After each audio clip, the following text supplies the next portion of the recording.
안녕하세요. 저는 20대 후반의 주부입니다. 남편과는 식당에서 아르바이트 하다가 만났어요. 저는 고아였는데 성인이 되자마자 고아원을 나와 스스로 돈을 벌기 시작했어요. 사실 제 꿈은 대학에 가는 것이었는데 막상 나와서 살아보니 일을 하며 공부하는 게 쉽지 않더라고요. 대학 공부와 병행할 생각으로 시작한 식당 아르바이트였는데 어느새 주객이 전도되어 돈을 버는데 더 집중하고 있었죠. 그러다 같이 아르바이트를 하던 남편과 눈이 맞았죠.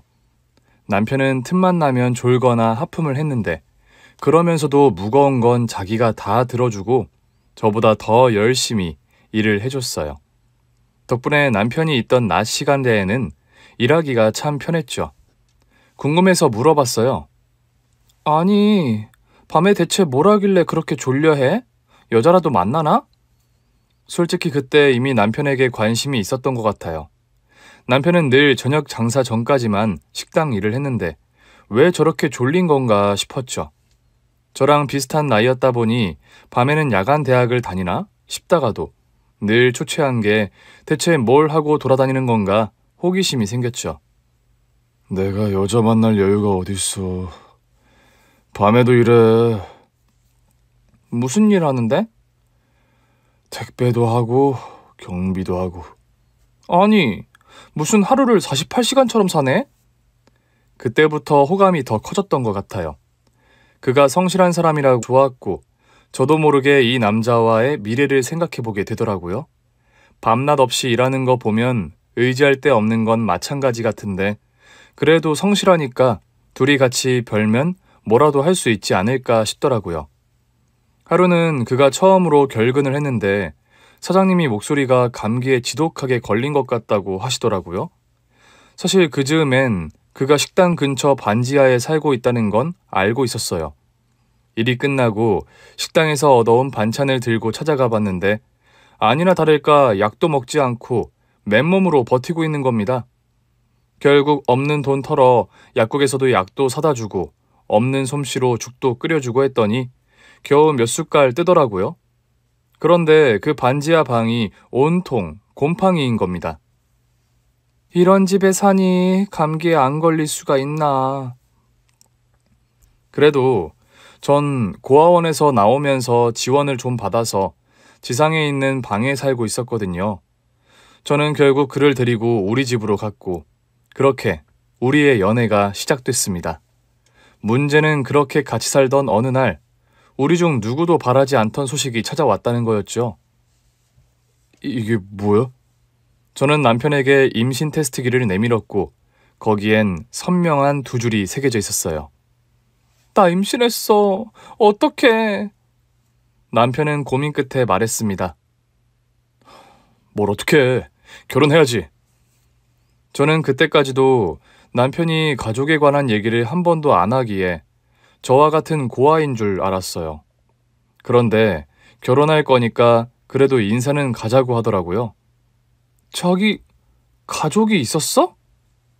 어머니랑 여동생. 어?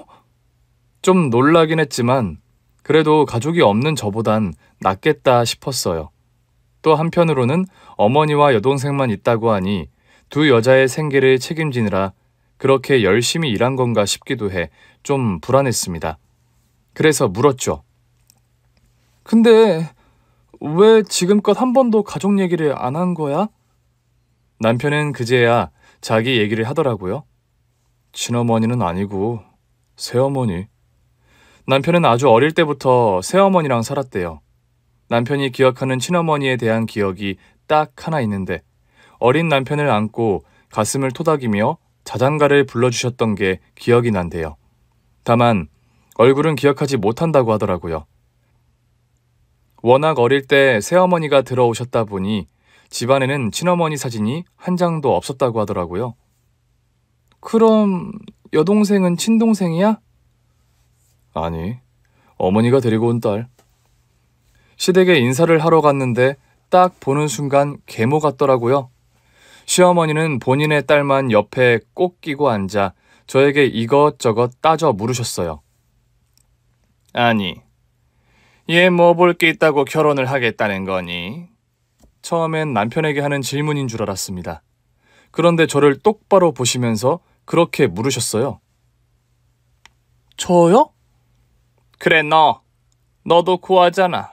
똑같은 고아 만나서 어떻게 살려고 그래? 분명 눈앞에 시어머니를 뵙고 있었는데 그렇게 물으시니 할 말이 없더라고요. 인사를 마치고 나오는데 남편을 보는 순간 눈물이 왈칵 터졌습니다.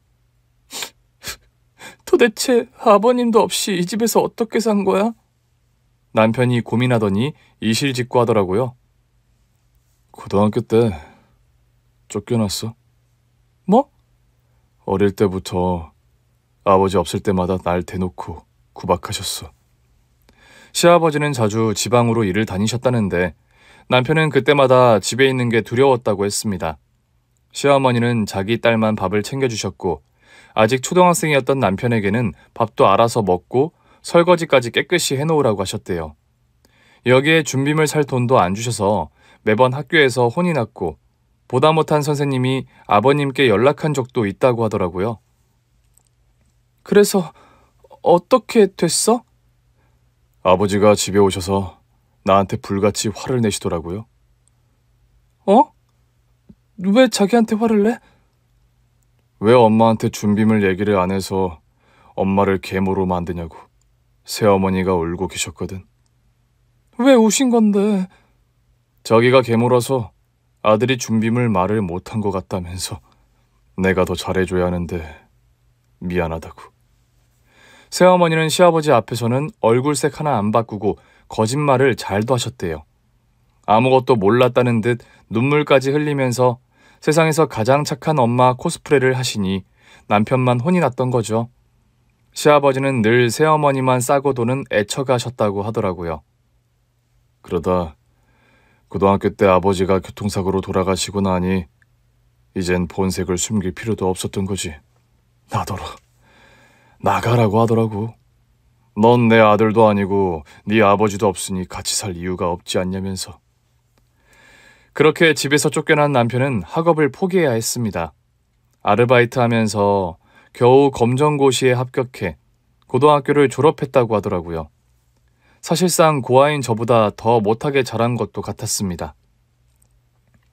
그런데 왜 집에 인사를 드리자고 한 거야? 안 해도 그만이었겠구만. 그래도 날 키워주신 분이잖아. 그럼에도 남편은 쫓겨난 뒤에도 아들 노릇을 하려고 애썼더라고요. 성인이 되어 낮에는 식당 아르바이트, 밤에는 택배에 야간 경비일까지 하루에 4시간도 못 자고 일을 하면서 번 돈의 일부를 시어머니께 보내드렸다고 하더라고요. 어른 되고 첫 월급이니까 아버지 드린다 생각하고 드렸는데 안 받아주실 줄 알았는데 그건 또 받으시더라고. 그때부터 다시 연락이 시작됐다고 했습니다. 문제는 다음 달에 돈을 안 보냈더니 처음으로 먼저 연락을 하시더랍니다. 왜 돈을 안 보내냐면서. 그래도 돈 때문이라도 연락을 하니 마음은 좀 편했어. 그래도 난 가족이라고 생각했으니까. 그제야 왜 그간 남편이 가족에 대해 이야기하지 않았는지 알 것 같았습니다. 그래서? 지금도 돈은 드리고 있는 거야? 실은 그래서 늘 사는 게 좀 빠듯했어. 그 돈만 안 들였어도 좀 더 좋은 방을 구할 수 있었는데 또 그럴 수가 없었다고 하더라고요. 듣다 못한 저는 이제 결혼도 할 거니까 참견을 안 할 수가 없었어요. 남편이 너무 순에 빠졌더라고요. 이제부터는 안 하는 게 좋을 것 같아. 자기는 선의로 하는 거지만 받는 사람은 자기를 이용하잖아. 인사하러 가서 보니까 좋은 아파트에서 넉넉하게 사시던데? 아버지가 재산이 좀 있었어. 그 재산을 새어머니가 가졌고. 그럼 그 재산은 딸한테 주려고 하시겠네? 아무래도 그렇겠지. 법적으로야 똑같이 주라고 하지만 미리 딸한테 주시지 않겠어? 그렇게라도 가족과 연결되고 싶었던 남편의 심정을 모르는 건 아니었어요. 저도 고아 출신인데 나에게 연결된 끈이 없다는 게 얼마나 허전한 건지 잘 알죠.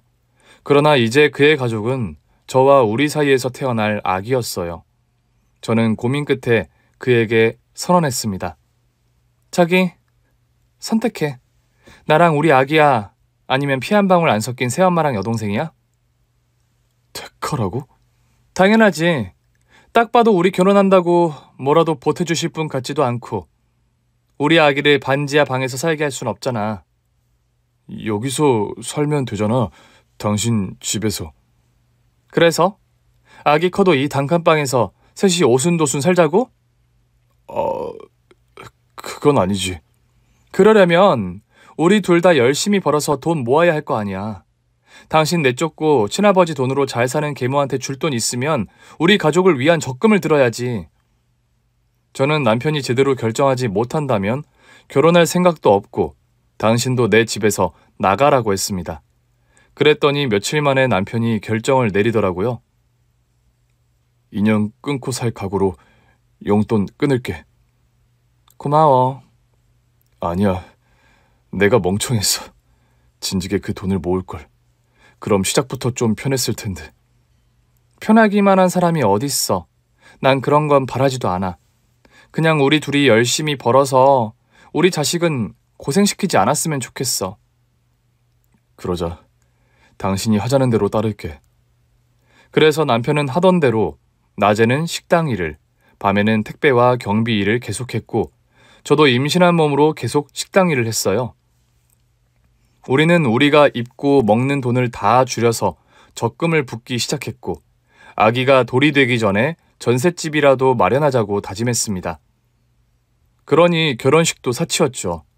그렇게 혼인신고만 하고 부부가 된 지 얼마 지나지 않아 시어머니께 처음으로 전화를 받았습니다. 예, 네 남편이 전화를 안 받는데 혹시 네가 시켰니? 네? 아니, 결혼식은 안 했어도 혼인신고했으면 부부잖아. 그럼 시어머니를 깍듯하게 모셔야지. 안부 연락 한 번 안 하는 게 말이 돼? 혹시 용돈 때문에 연락하신 거예요? 뭐야, 걔가 그 얘기도 너한테 하디? 어머니, 저희 형편에 그렇게 많은 용돈을 어떻게 드려요? 그 사람 곰팡이 낀 반지하방 살면서 하루에 4시간도 못 자고 번 돈이었는데 그 용돈을 매달 받으셨어요? 형편도 넉넉하시면서? 예, 내가 달라고 한 거 아니야. 네 남편이 준 거지. 첫 월급 때만 드리려고 했던 거래요. 뭐야? 그럴 거면 아예 주질 말았어야지. 이제 안 드려요. 아니, 못 드려요. 저희 곧 아기 태어나거든요. 번듯한 집은 아니어도 우리 아기 돌 때는 전셋집이라도 얻으려면 악착같이 모아야 해요. 그러니 이제 용돈은 꿈도 꾸지 마세요. 일부러 좀 심하게 말했어요. 우리가 돈 없어서 결혼식 못 올리는 것도 빤히 알면서 말 한마디도 예쁘게 안 해주는 계모랑 무슨 연을 이어가나 싶더라고요. 그날 이후 저는 아르바이트를 하나 더 구했어요. 배 더 부르기 전에 조금이라도 더 일을 해둬야겠다 싶더라고요. 만삭되고 아기 낳고 나면 한동안 또 일을 못하잖아요. 미리 좀 벌어놓자 싶었죠. 문제는 무리하게 일을 했더니 하루가 다르게 체력이 떨어지기 시작했다는 겁니다. 툭 하면 어지러워서 몸이 휘청휘청 하더니 하루는 결국 쓰러지고 말았어요. 아르바이트를 하다가 쓰러지는 바람에 결국 아르바이트에서도 잘리고 말았죠. 내가 더 아껴 쓸 테니까 당분간이라도 좀 쉬어. 남편은 그냥 쉬라는데 가뜩이나 임신해서 아르바이트 구하기도 어려운데 하고 있던 일까지 잘리다니 하늘이 무너지는 줄만 알았습니다. 문제는 일을 안 해도 자꾸만 어지러워서 쓰러졌다는 거죠. 남편은 병원에 가자는데 저는 싫다고 했습니다. 병원 갈 돈이 어딨어. 나 괜찮으니까 신경 쓰지 마. 저는 다시 일이라도 구할 생각으로 거리로 나갔습니다. 그때 근처 약국이 보이더라고요. 들어가 보니 외소증이 있는 약사 아주머니가 계셨습니다. 저 임산부가 먹는 영양제 좀 사려고요. 아, 네. 먹어야 할 게 좀 많은데 이것도 먹어야 하고 이것도 또 이것도. 저 꼭 필요한 것만 하나만 살 수 있을까요? 제가 가진 돈이 많지 않아서. 아, 그래요. 그럼 이걸로 하는 게 좋겠네요. 이게 이것저것 다 들어있는 거라 하나만 먹어도 꾸준히 먹으면 효과가 있을 거예요. 어지러운 것도 좀 해결이 될까요? 그럼요. 근데 약사 아주머니는 저를 물끄러미 보시더니 영양제와 함께 피자 한 판과 만두 한 팩을 주셨어요. 영양제만 먹어서 되는 게 아니고 뭐든 잘 먹어야 돼요. 이것 좀 가져가서 먹어요. 우리는 많이 시켰거든. 아니에요. 선생님 드시려고 산 거잖아요. 처음엔 거절했지만 약사 아주머니는 다시 제 손에 피자와 만두까지 쥐어주시면서 말씀하셨습니다. 아무리 힘들어도 아기는 포기하면 안 돼요.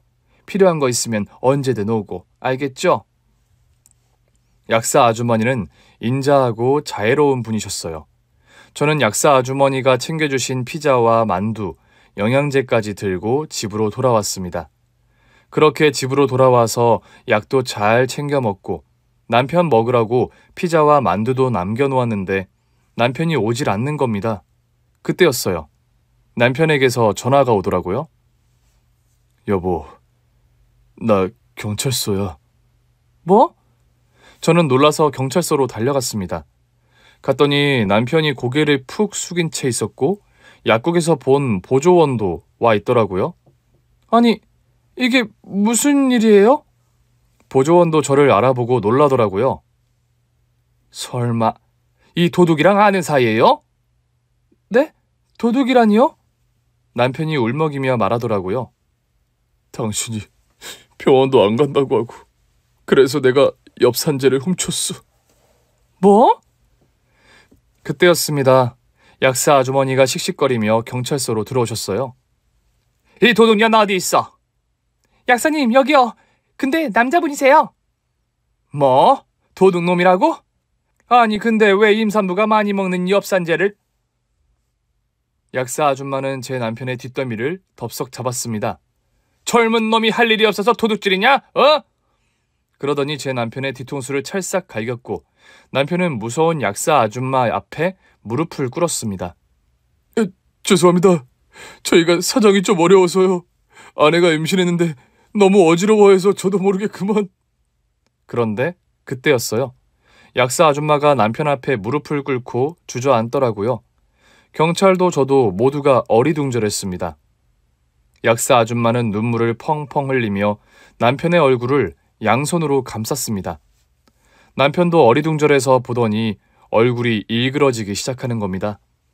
그리고는 두 사람이 서로를 끌어안은 채 울기 시작했고 경찰서에서 남편과 약사가 만나는 순간 경찰서 안은 눈물바다가 되고 말았습니다. 처음엔 두 사람이 무슨 대화를 하는 건가 싶었어요. 이게 무슨 일이야? 어? 설마 맞아요? 날 기억해? 내가 기억이 나? 알 것 같아요. 약사 아주머니는 계속해서 남편의 얼굴을 어루만졌어요. 여보, 누구신데 그래? 그러자 약사 아주머니가 자리에서 일어나더니 저를 와락 끌어안으시더라고요. 이 친구 아내였어요. 네? 아, 네. 이 사람이 제 남편이에요. 제가 영양제 샀다고 말을 안 했더니 자기도 모르게 훔쳤나 봐요. 정말 죄송해요. 제가 이제라도 내면 안 될까요? 원래 절대 이런 사람이 아니거든요. 선처 좀 부탁드려요. 내긴 몰래요. 앞으로도 필요한 약은 그게 뭐든 걱정할 거 없어. 내가 다 해줄 거니까. 약사 아주머니로선 당연히 화가 날 상황이었거든요.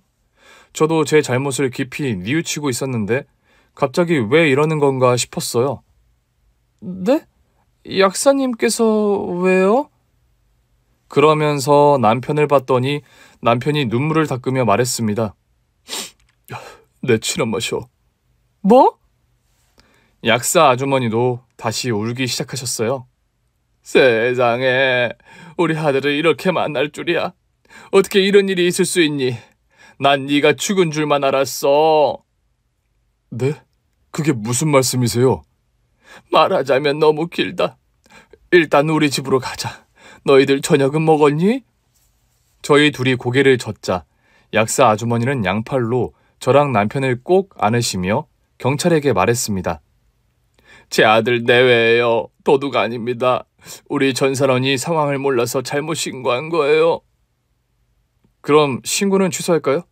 네, 그렇게 해주세요. 우리 부부는 약사 어머니의 손을 꼭 잡은 채 어머니 혼자 사신다는 집으로 갔습니다.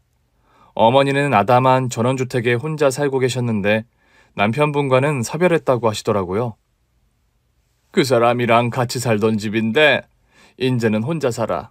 편히들 들어오렴. 얼른 저녁해줄게. 저는 황송해서 어쩔 줄 모르겠더라고요. 어머니, 제가 할게요. 무슨 소리야. 임신해서 어지럼증도 심하다며. 앉아서 쉬고 있어. 거기 봉투에 챙겨온 거 임산부가 먹어야 하는 영양제까지 들어있으니까 밥 먹고 나서 다 챙겨 먹자. 약사 시어머니는 잽싸게 부엌으로 가셨고 남편은 여전히 꿈을 꾸는 듯한 얼굴로 어머니를 보고 있었어요. 여보, 미안해. 나 때문에 놀랐지. 정말 못 살아. 내가 영양제 샀다고 미리 말을 할걸. 당신도 나 때문에 걱정이 많았구나. 걱정되지. 내 애까지 가진 사람인데 뭐 하나 제대로 해주지도 못하고 적금을 해약할까도 했는데 그랬다가는 당신이 더 충격받을 것 같아서. 그래서 엽산제 훔치고 본인이 감옥이라도 가려고 했어? 아니, 뒤늦게라도 돈 갖다 드리려고 했어. 곧 월급이잖아. 그래도 그런 일을 하면 어떡해. 어머님 아니었으면 절도로 감옥 갈 뻔했잖아. 당신이 감옥 가면 나랑 애기는 어떻게 살라고? 내가 미안해. 아니야. 내가 알바 잘리는 바람에 당신도 마음이 더 조급했을 거야. 아니야. 내가 능력 있었으면 임신하자마자 쉬게 해줬을 텐데.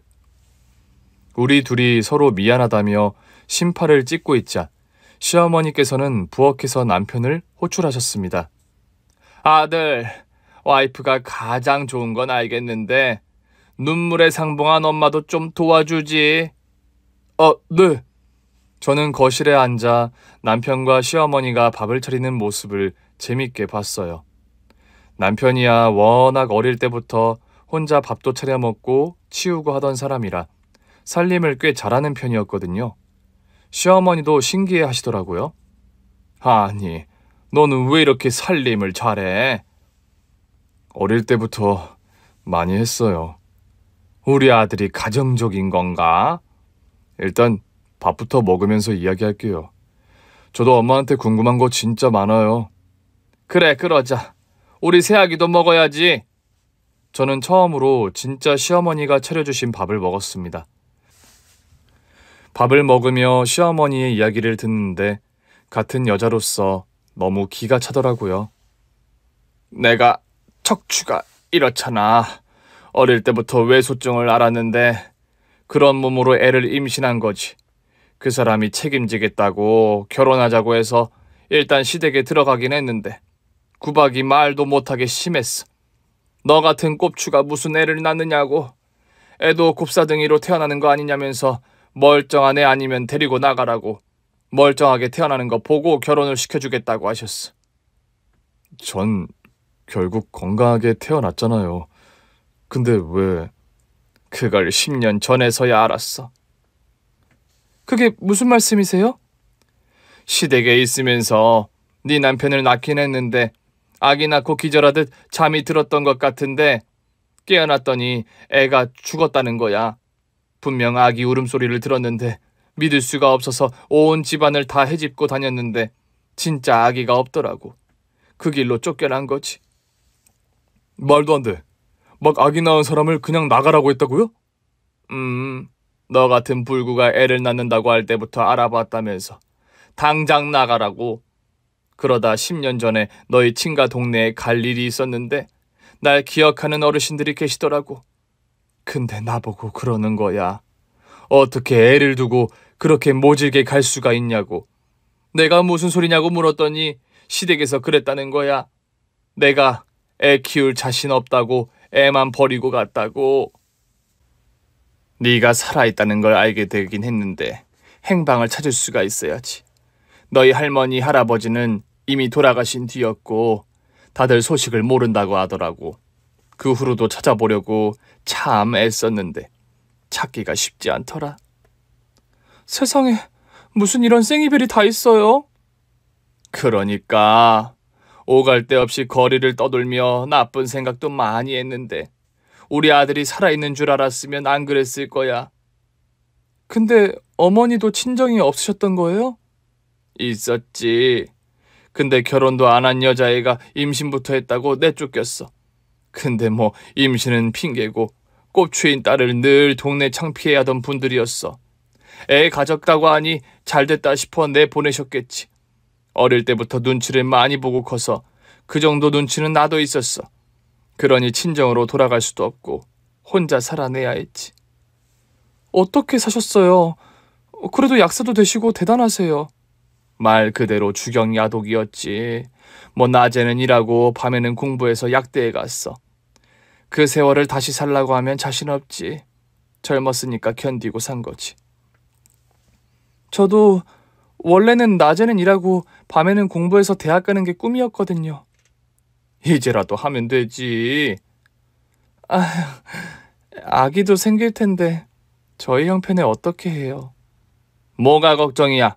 나랑 만났잖아. 시어머니의 이야기를 들은 남편이 계속 훌쩍거리더라고요. 그런 줄도 모르고 전 어머니가 돌아가신 줄 알았어요. 할머니 할아버지도 원래 없었다고 말도 안 되는 말씀만 하시고 아버지도 새어머니 눈치 보시느라 엄마 얘기는 일절 해주신 적이 없거든요. 집에 사진도 없고 그래서 일찍 돌아가셨나 했는데 어떻게 그럴 수가 있어요? 아무리 몸이 불편해도 내 엄마인데 이렇게 따뜻한 분인데. 정말 다행이다. 나는 행여라도 너를 만나더라도 네가 날 보고 싫어할까 봐 걱정했거든. 엄마, 그런 말씀이 어딨어요. 다리 한쪽이 없어도 엄마가 엄마여서 좋을 거예요. 남편이 시어머니를 끌어안고 엉엉 울었습니다. 여동생이 새어머니한테 사랑받는 거 볼 때마다 나도 진짜 우리 엄마가 있었으면 좋겠다고 얼마나 생각했는데요. 만약 우리 엄마가 있었으면 나도 저렇게 사랑해 줬겠지? 생각하면서 상상한 적도 많아요. 근데 상상할 수가 있어야죠. 얼굴도 모르는데. 근데 경찰서에선 날 어떻게 알아본 거야? 어머니가 저한테 자장가 불러주시던 모습을 기억하고 있었거든요. 근데 경찰서에 딱 보는데 저를 보는 눈빛이 그냥 알 것 같더라고요. 그러고 보니 이상하더라고요. 근데 얼굴을 모르는 건 어머니도 마찬가지였잖아요. 이 사람 태어나자마자 내쫓기셨으면. 시어머니는 안방으로 들어가시더니 사진 한 장을 갖고 오셨어요. 네 친가 동네에 갔을 때 텅 빈 너희 친가에 들렸었거든. 누가 이사 오지도 않고 문도 다 열려 있길래 들어갔다가 너 유치원 때 사진 한 장이 바닥에 떨어져 있더라고. 네 아버지 어릴 때 사진은 분명 아니었고 너밖에 없었어. 그때부터 이 사진만 보고 살았는데 아까 경찰서에서 보는데 사진 속 너랑 똑같더라고. 시어머니는 제 밥 위에 반찬을 얹어주며 물으셨어요. 근데 너희 사는 게 왜 이런 거니? 얘 친가가 못 사는 집이 아니었는데 시골이긴 해도 재산도 좀 있었고. 아버지 돌아가셨어요. 저 고등학교 다닐 때. 어머, 그랬어? 아니 그래도 그 재산은. 새어머니가 다 가지셨어요. 그리고 아마 돌아가셔도 자기 딸한테 주실 거예요. 그 말이 사실이었구나. 너희 친가 동네 갔을 때 어르신들이 그러더라고. 딸 하나 딸린 여자랑 결혼시켰다고. 이쪽도 애가 있으니까. 네, 맞아요. 못된 사람이었어? 아무래도 딸이 있었다 보니까 전 내쫓겼어요, 고등학교 때. 설마 네 아버지 돌아가시고 나서? 네. 아니, 아직 미성년자를 내쫓았단 말이야? 신고라도 하지 그랬어. 그냥 혼자 살았어요. 혼자 돈 벌어서 검정고시도 보고. 누가 내 아들 아니랄까 봐 쫓겨난 것까지 똑 닮았네. 그래도 전 엄마처럼 공부까진 못했어요. 그냥 돈만 벌었어요. 그러다 우리 와이프를 만난 거죠. 시어머니는 눈물이 그렁그렁한 채 제 손을 다시 꼭 잡고 말씀하셨습니다. 어쩐지 약국에서 처음 봤을 때부터 마음이 끌리더라고. 젊은 아가씨가 아기를 가졌다는데 뭘 제대로 못 먹은 건지 안색도 안 좋고 돈이 부족하다고 영양제를 하나만 달라는데 사실 더 주고 싶었어. 근데 자칫 동정처럼 보이면 기분 나쁠 거 아니야. 그래서 할인 좀 넣어줬지. 다음에 오면 뭐라도 하나 더 줘야겠다 생각하면서. 피자랑 만두도 챙겨주셨잖아요. 그게 뭐 별거라고. 사실 임산부한테 가장 중요한 건 잘 먹는 거거든. 근데 잘 못 먹고 있다는 건 먹을 게 없거나 입덧이 심하거나 근심이 많거나 셋 중 하나일 텐데 피자랑 만두 냄새 맡고도 헛구역질을 안 하길래 일단 쥐어준 거지. 가난하면 고민이 많잖아. 내 그 마음을 아니까 뭐라도 챙겨주면 마음이 좀 따뜻해지지 않을까 싶어서 준 거야. 마음이 정말 따뜻했었어요. 남편 오면 얘기해 주려고 했었는데 우리 동네에 마음씨 따뜻한 약사 선생님이 계시다고. 그러게. 우리 아들이 이렇게 사고를 안 쳤어도 결국 만나긴 했겠네. 그러니까요. 죄송합니다. 이제라도 좀 얘기해봐. 지금껏 뭐 하나 훔쳐본 적도 없는 사람이 왜 갑자기 그런 생각을 했어? 당신이 계속 어지럽다고 하면서 병원도 안 간다고 하고 그래서 찾아보니 엽산제를 먹어야 한다고 하더라고. 그래서 집에 오는 길에 약국이 보이길래 들어갔는데 카운터 위에 엽산제가 있더라고. 근데 가격이 그때 내 수중에 그 돈이 없더라고. 그냥 두고 나와야 하는 건 알겠는데 약국에 하필 아무도 없더라고. 그 순간만큼은 진짜 장발장이 된 기분이었어. 못 살아 진짜. 내가 어머니를 어떻게 봐. 내가 미안하지. 이런 못난 아들이라. 예, 제가 죄인입니다. 다시는 안 그러겠습니다. 그냥 월급 기다리지 말고 적금을 해약해서 살걸. 뭐? 당신 미쳤어? 그걸 우리가 어떻게 부은 건데? 농담이야, 농담. 내가 당신 허락도 없이 적금을 어떻게 해약해? 이제 다 웃자고 하는 얘기지 뭐. 이제부터 영양제는 물론 출산할 때까지 필요한 거 다 나한테 말해. 내가 다 해줄게. 어떻게 그래요. 어머니도 열심히 일하셔서 버시는 돈인데. 내 아들 키우면서 못 쓴 돈 이렇게라도 쓸란다. 아이 그나저나 그럼 너희들 어디서 살고 있니? 남편이 결혼 전에는 반지하 방에서 살고 있었는데 제가 혼자 사는 원룸으로 데리고 왔어요. 거기서 신혼살림도 시작했고요. 밥도 먹었으니 산책할 겸 한번 가봐도 될까? 지금 엉망일 텐데. 뭐 어때? 니들 사는 게 궁금해서 그러는 건데.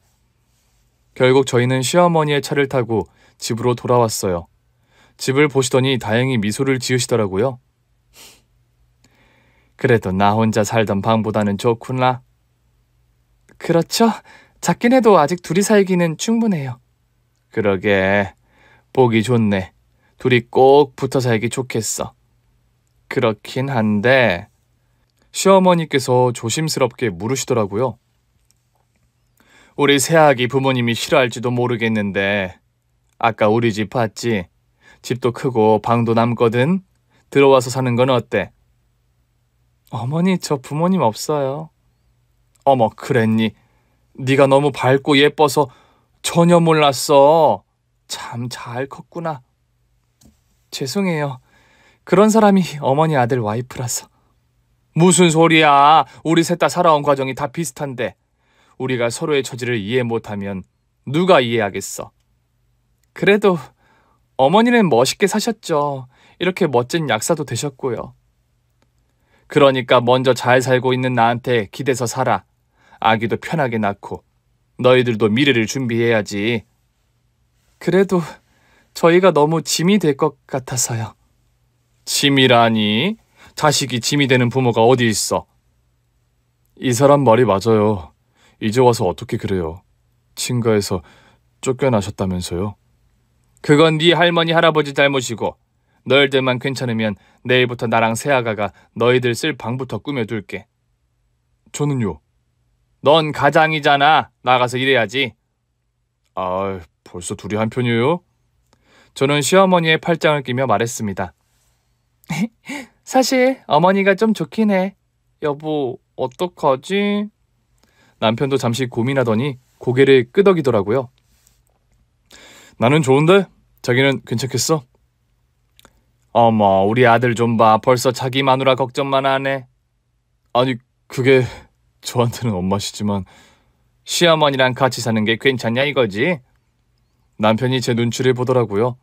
사실 남편을 만나기 전까지만 해도 제 소원은 식구가 많은 시댁을 만나는 거였거든요. 난 너무 좋아. 저는 시어머니여도 괜찮아요. 저는요, 그냥 누구라도 좋은 식구가 있었으면 했거든요. 제가 이렇게 말했더니 신랑이 그러더라고요. 그건 제가 나쁜 부모를 안 겪어봐서 그런다고. 물론 그럴 수도 있죠. 그래도 사람 정이 고픈 걸 어떡해요. 시어머니라도 같이 살아보고 싶어요. 나중에 정 맞으면 따로 살면 되잖아요? 내가 그런 맘 안 들게 잘할게. 제가 잘해야죠. 얹혀 사는 주제에. 어허, 부모 집에 얹혀 사는 자식이 어딨어. 부모 집이 자식 집이지. 제가 부모가 있던 적이 없어서 늘 얹혀 사는 것 같았거든요. 어딜 살아도. 시어머니는 저를 꼭 안아주시며 약속하셨습니다. 막말로 나한텐 너희 둘 다 이제부터 같이 사는 자식이야. 누구한테 더 정 붙인 것도 없고 똑같으니까 내 아들, 딸들 해줘. 응? 그렇게 합가를 결정한 뒤 저는 시어머니와 손을 꼭 잡고 다니며 우리 부부가 쓸 방을 리모델링 했습니다. 처음엔 시어머니를 말렸어요. 어머니, 저희 그냥 살아도 돼요. 신혼방인데 그럴 순 없지. 그렇다고 침대까지 사라고요? 침대만 사줄 것 같아? 장롱도 사주고 네 화장대도 사줄 거야. 가격 보지 말고 마음에 드는 걸로 골라. 아휴, 어머니 너무 비싸요. 저 그냥 저렴한 거로. 결혼 선물도 못 해줬잖아. 결혼 선물 받는다고 생각해. 시어머니 말씀에 저는 좀 머쓱해졌습니다. 어머니, 사실 저희 결혼식은 안 올렸어요. 어쩐지 집에 결혼 사진이 없더라. 그럴 돈이 어딨어요. 남편도 그때까지 새어머니한테 번 돈의 3분의 1을 용돈으로 드렸더라고요. 허리띠 졸라매서 우리 아기 돌 됐을 때는 전셋집이라도 얻을 생각으로 다 생략했어요. 그래, 기특하네. 근데 나는 부모라서 그게 좀 많이 아쉽다. 아, 그렇죠. 어머니한테는 하나밖에 없는 아들인데. 근데 아예 안 하려던 건 아니고 사는 게 좀 여유가 생기면 나중에라도 하려고 했어요. 가까운 분들 모시고. 그럼 결혼식은 아기 낳고 하기로 하고 사진이라도 찍자. 아쉬운 대로. 사진이요? 시어머니는 저희 부부가 웨딩 사진을 찍을 수 있게 예약을 다 해주셨습니다. 덕분에 저는 생애 처음으로 비싼 메이크업도 받아보고 웨딩 드레스까지 입었어요. 남편도 마찬가지였죠. 우리가 예쁘게 꾸미고 나오니까 시어머니가 너무 좋아하시더라고요. 이제야 내 속이 좀 시원하네. 너무 예쁘다. 남편도 좋았는지 우리 사진을 프로필로 해놨더라고요. 그래서도 저도 프로필로 해놨죠. 심지어는 저희 시어머니도 저희 사진을 프로필로 해두셨더라고요. 그렇게 프로필을 바꾼 지 하루도 지나지 않았는데 신우이한테 전화가 왔더라고요. 언니 바쁘세요? 아니요, 괜찮아요. 왜 안 바빠요? 일 안 나가요? 원래 식당 일하러 갈 시간 아닌가? 그렇긴 한데 왜 전화하신 거예요? 엄마 번호는 차단해놨어요? 엄마가 그러던데 전화를 안 받는다고. 아, 차단은 아니고 그냥 안 받았어요. 언니, 우리 좀 만나요. 제가 언니 집으로 갈게요. 신우이는 대뜸 우리 집으로 오겠다고 하더니 시어머니를 대동하고는 우리 집에 왔습니다. 두 사람 모두 처음으로 우리 집에 온 날이었어요. 어머니. 내 전화를 그냥 무시했다며. 그래놓고 네가 내 며느리라고 할 수 있니? 무슨 일로 오신 건데요? 내가 내 아들 집에 왔는데 무슨 문제라도 되니? 정확히는 제 집이에요, 아가씨. 아가씨가 온다고 했던 거 아니었어요? 우리 엄마가 못 올 때 왔어요? 엄마, 근데 사는 건 그냥 그런데 단칸방에 결혼사진만 걸어놨네. 설마 언니, 우리도 없이 결혼식 한 건 아니죠?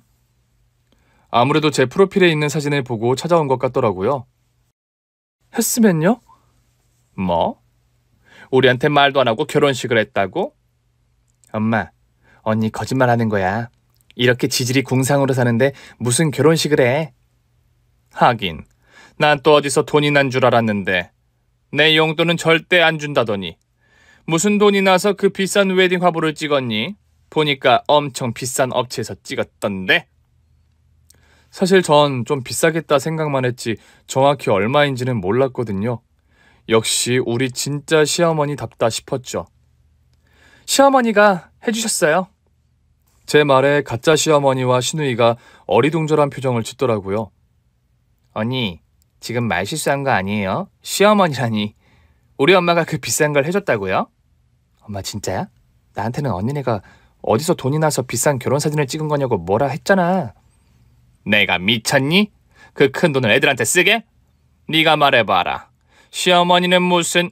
너 이제 우리 모녀 사이까지 이간질하려고 이러는 거니?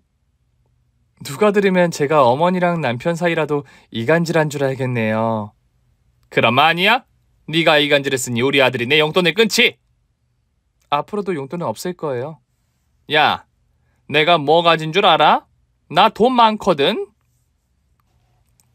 그러니까요. 돈도 많으신 분이 왜 이렇게 남의 집에 불쑥 와서 행패세요? 우리가 비싼 웨딩 사진을 찍든 말든 결혼 선물로 해주실 것도 아니잖아요. 내가 그걸 왜 해줘? 내 배 아파 난 자식도 아니고. 내가 우리 남편 살아있을 때까지는 잘 키워줬잖아. 난 키워준 값 받은 거야. 그러세요? 그럼 아가씨한테도 키워준 값 받고 계시겠네요?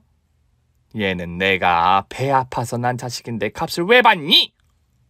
어머니는 우리 남편이 불쌍하지도 않았어요?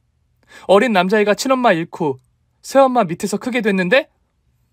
그게 뭐 내 탓이니? 걔 할머니 할아버지가 내쫓은 걸 어떡하라고? 어머니, 그것도 알고 계셨어요? 당연하지. 내가 그 동네 사람인데.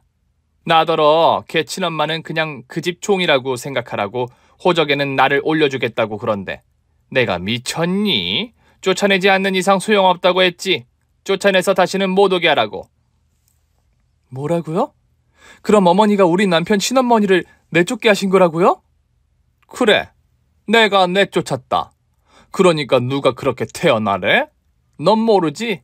걔 엄마가 어떤 사람인지. 어떤 사람인데요? 흉측한 괴물처럼 생겼어. 등이 이렇게 굽어가지고 생각하기도 싫다. 그런 엄마 밑에서 안 크고 나처럼 정상적인 엄마 밑에서 크게 해줬으면 그 사실만으로도 감사해야지. 그럼 성년 될 때까지라도 좀 잘 키워주지 그러셨어요. 어떻게 성년도 안 된 남자애를 집에서 내쫓을 수가 있어요? 보기엔 다 컸었어. 고등학생이었는데 뭘. 그래도 하나도 안 미안하세요? 내가 누구한테 미안해해야 하는데? 걔 엄마가 와서 따져 물으면 모를까? 그때였습니다. 우리 집 현관문을 열고 진짜 시어머니가 들어오셨어요. 여기 왔습니다. 어디 사과 한번 해보세요. 남편의 계모는 시어머니를 보고 화들짝 놀랐습니다. 아니, 그쪽은... 사과해보라고요. 나도 모자라 내 아들까지 내쫓은 거 사과하라고요. 어머, 어이가 없네. 너 이 여자랑 연락하고 있었니? 도대체 어떻게? 제가 말한 시어머니세요. 진짜 시어머니. 저는 시어머니에게 다가가 팔짱을 꼈습니다. 어머, 쟤 좀 봐. 누가 시어머니야? 저 여자는 법적으로도 네 남편 엄마가 아니야. 그건 조만간 바꿀 겁니다. 아들이 제 호적으로 들어오겠다고 하네요. 누구 맘대로요? 그리고 그렇게 나가면 저한테는 재산 한 푼도 못 받아요. 이미 딸 앞으로 다 돌려놓은 건 아니고요. 순간 두 모녀가 당황하더라고요. 어머니, 이 시간에 어떻게 오셨어요?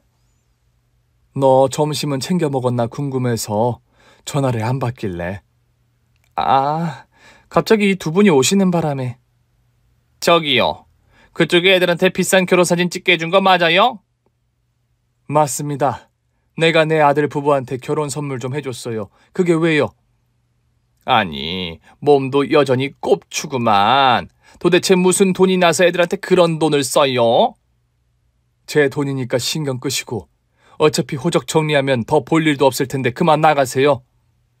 아직 호적 정리한 것도 아니잖아요. 그쪽이 뭔데 나가라 말라 하는 거예요? 나가려거든 그쪽이 가야지. 결국 제가 나서서 교통정리를 해야겠더라고요. 제가 아까도 말씀드렸죠? 이 집은 제 집입니다. 그러니 아가씨 엄마 모시고 가세요. 그리고 다시는 찾아오지 마세요. 우리 이제 여기 안 살 거니까. 여기 안 살면요? 설마 우리 엄마한테는 돈 없다고 해놓고 이사할 돈은 있는 거예요? 이건 불효지. 결국 시어머니가 다시 나서셨어요. 애들, 제가 데리고 살 겁니다. 제 집이 좀 넓어서요. 뭐라고요? 아니 도대체 무슨 돈이 얼마나 있다고 돈 자랑이에요? 나보다 많아요? 그쪽 재산이 시댁에 받은 거라면 어느 정도인지는 나도 알아요. 안 팔아먹었으면 시골에 땅 좀 있겠지. 지금 사는 집도 받았을 거고.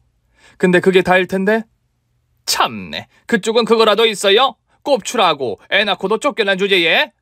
난 내 애 데리고 들어왔거든? 저 그거보다 재산 많고요. 내 아들은 내 재산 물려받을 거니까 두 번 다시는 우리 애들한테 얼씬도 하지 말아요. 사람의 탈을 쓰고 그렇게 살면 안 되지. 애들이 돈이 없어서 결혼식도 못 올리고 이런 단칸방에 살고 있으면 살림에 보태라고 돈을 주면 좋지. 어떻게 부모라면서 애들 돈을 더 못 갖다 써서 안달이 날 수 있어요. 당장 나가요. 꼴도 보기 싫으니까. 안 나가면 경찰 부르라고 할 겁니다. 결국 가짜 시어머니와 시누이는 우리 집에서 쫓겨났습니다. 두 사람이 나간 뒤 시어머니는 다리에 힘이 풀리신 건지 바닥에 주저앉으셨어요. 어머니, 괜찮으세요? 참네, 저 여자였어? 누군가 했네. 어머니도 아는 분이었어요? 네 시아버지 첫사랑. 내가 그 집에서 배불러서 살 때도 종종 들었어. 남편이 사고로 일찍 떠나고 다시 친정으로 왔다고. 설마 했는데 저 여자였더니. 어머니 죄송해요. 괜히 제 걱정에 오셨다가 안 알아도 될 것까지 알게 되시고. 언젠간 다 알았겠지. 그래도 난 속이 다 시원하다. 이번에는 내가 내쫓았잖아. 어머, 그러네요. 이제 너도 걱정하지 마라. 네 남편 호적 옮기고 나면 저 여자들이 찾아올 명분도 없으니까. 어머니가 있어서 너무 든든해요. 부모가 있다는 건 이런 기분이군요. 이제 좀 알 것 같아? 네, 어머니 덕분이에요. 한 달 후, 우리는 시어머니 댁으로 이사를 갔습니다. 남편은 집다운 집에서 살아본 게 너무 오랜만이라며 기뻐했고, 저에겐 눈치 보고 살지 않아도 되는 첫 집이나 다름없었어요. 정확히는 처음으로 갖게 된 우리 집이었습니다. 저는 덕분에 아기도 건강하게 낳았고요. 시어머니는 저와 남편에게 이제라도 대학에 가라고 권하셨어요. 니들이 앞으로 뭐라고 살든 공부는 할 수 있을 때 해야 해. 애 더 크기 전에 열심히들 공부해서 학위 따고 애 좀 크면 많이 놀아줘. 덕분에 우리 부부는 뒤늦게 대학생이 돼서 공부도 시작했어요. 정말이지 꿈 같은 나날이 시작된 거였죠. 사실 그래서 결혼식이 좀 미뤄지긴 했어요. 대학 공부 때문에 시간이 안 나더라고요.